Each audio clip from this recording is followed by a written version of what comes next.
Next project here in the RV that was on the honeydew list is to fix the drawer that goes underneath this little leather settee, or it's actually they call this a couch. This is an RV couch and it flips out into a bed, but there's a storage drawer that goes underneath right there. And what we found was that the draw slider, even though we've only used this about 10 times, was completely broken. This is the original one here, and if you look real close you can see the damage on the rail right there. And this is not a very good quality draw slide, and these are the replacement ones here. I've now got them out, and what we're going to do is we're going to try and put these in where those came out of. That one actually isn't broken, but we want matched draw slides on both sides, so what we're going to do is we're going to try and put these in. Now I just checked the length and they're both 18-inch draw slides. This is a self-closing or soft close feature, and it kind of keeps it closed, which is what we want when you're going down the road.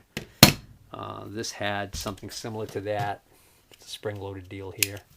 So now we're going to see if we can just mount this exactly where the other one was and see how lucky we can get with alignment. Well, the two screw holes I used in the front here actually lined up perfectly with the old holes, so the only one I'm going to re-drill is the back one. But before I re-drill that back one, I've got to actually make sure this is leveled the way I want it to be leveled. But I don't know if the trailer's level side to side, so I'm going to check that first. So what I'm doing is I'm looking at the draw slide that I didn't remove before. This is the one that's been in here from original. And either the trailer's not level, which I haven't checked, or the draw slide is tilted downhill towards the back. I suspect that's by design to help keep the draw from wanting to come out. Well, even though these are both 18-inch draw slides, this is the new one on the top here, and this is the old one on the bottom. You can see they're very similar, which makes me think that they're either made by the same manufacturer in China or one manufacturer's ripping off the other. But this one's longer, so I can't just slap this on here the way that this one was and expect it to necessarily line up. Well, what I can do is I can put this one on where it was, and I could see that this metal edge here should be all the way up here. I could use that front hole the same and then just re-drill a new one in the back here. Hopefully it'll line up. The other thing I'm going to have to do is I'm going to have to shim out this back area, because what happens is, because of the way that they cut this straw or put the straw together improperly, you can see that it's going to interfere with the operation of the slider at the rear. So I'm going to shim this out a little bit. Alright, I'm just going to stick a washer behind there, and that's going to keep this pushed out far enough so that the draw side should not interfere with it. Oops! Went to get the washer and forgot what I was doing. I actually just installed the old one back on there. Actually that brings up a good question, and I guess I don't want this all the way up to the front. I guess I need this to be back here more, right? I think, yeah.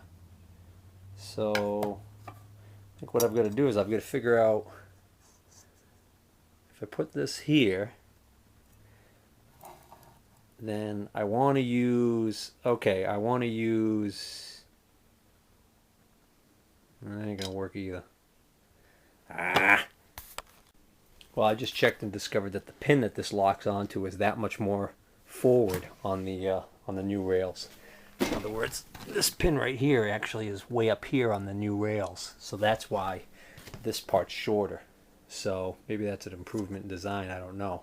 Point is, I do want these to be way up here, as opposed, I want the screw to be way back here instead of towards the rear. I want it more towards the front. So I am going to reuse the hole in the front, same as the other way, and I'm going to make a new hole there. I don't think I have to worry about shimming this out now, because it doesn't stick out really proud until the rear here, so I think this part will be okay. We'll try it. Alright, I've got the other draw slide on this side. Now the moment of truth, trying to get it in, and that's a lot easier to do with two people on a draw this wide. That way you can have somebody help line up one side while you're doing the other side. But since I'm alone today, I'm going to try and do this with this game box here. It's about the right height to kind of help keep the draw supported a little bit and try and guide it in. Alright, this is, I believe, the gist of the whole problem. When we were trying to get this in before, I noticed that it sure appeared like the opening was too wide. And if you look, you can see it. It's kind of hard for the camera to pick up. But right now I've got the other rail in, and you'll see that this rail, how far off this is. In other words, this should be out here right now, and it's not. It's way out of whack. So I think that they made this couch completely wrong when they were putting it together. And it's amazing that this didn't fall apart a lot sooner. Well, it's been a few days, but I finally found some time to get back to fixing this draw problem here on the trailer. And the way I left it last time was we were talking about how this rail right here is supposed to be in here in this guide, and it's so far over, indicating to me that this was not assembled correctly at the factory in the first place. So they've got this little thin spacer behind here, and what I want to do is I want to take this rail off and put some sort of a spacer in there to kick this out a little further. And I was thinking, wasn't quite sure what size I wanted to put in there. Something probably about the width of this space would be good. But then I happened to notice I had this piece of wood. This is actually a, the kids years ago got a Red Wagon, one of those radio flyer type deals. And it came with this set of side guards or whatever that would actually go on the wagon. The wagon, it's taken a heck of a beating from the kids. The kids put rocks in it, and boys will be boys, so it's kind of trashed. So I really don't have any reason to save these side slat things anymore. This was the all-terrain wagon. So I was looking at this wood and I was thinking, oh, that's kind of a nice thickness right there, and it's already about the right width. All I'd have to do is cut it to length, so it might make my job a little easier if this will work. So I'm going to start by just taking one of these off of here. So now with one off, if I hold it up here and I stick it right in there, you can actually see it's only about half the width of where I think I want to be. So I'm thinking I need something twice as thick as this, which I could double this up. But I'm thinking since I have two of these already, I think maybe the right thing to do would be to put one on this side and one spacer on this side, because there's only a thin spacer on that side too. And in that way, effectively, I will have the draw pretty centered. These allergies are making my voice sound strange. But anyways, I'm going to cut these to the length of the draw and actually mount them on the draw side, because it's just going to be easier to work with.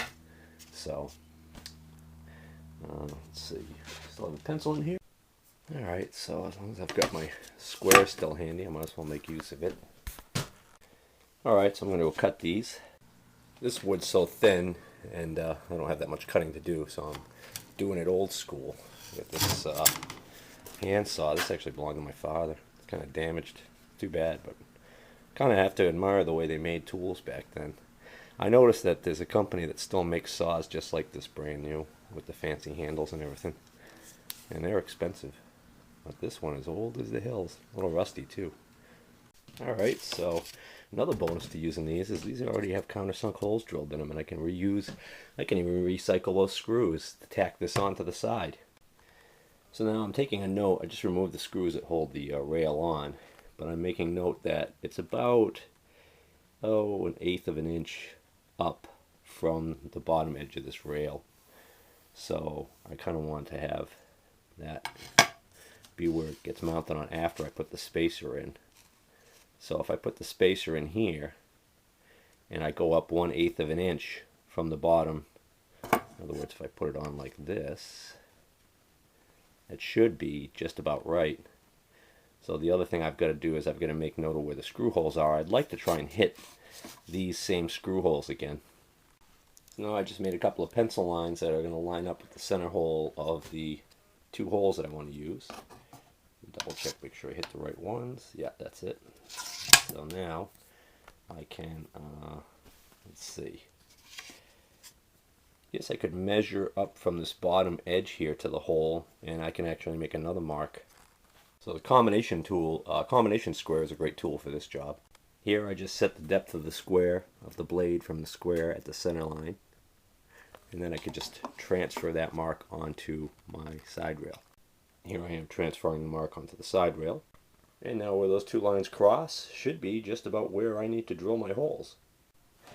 So I'm actually going to pre-drill these holes, and I'm going to drill them slightly larger than these holes here, because I'm not really looking for the screws to bite into this wood. It's more like this is the spacer. It's going to pass through this wood and bite into the original maple strip that they've got here. It looks like maple.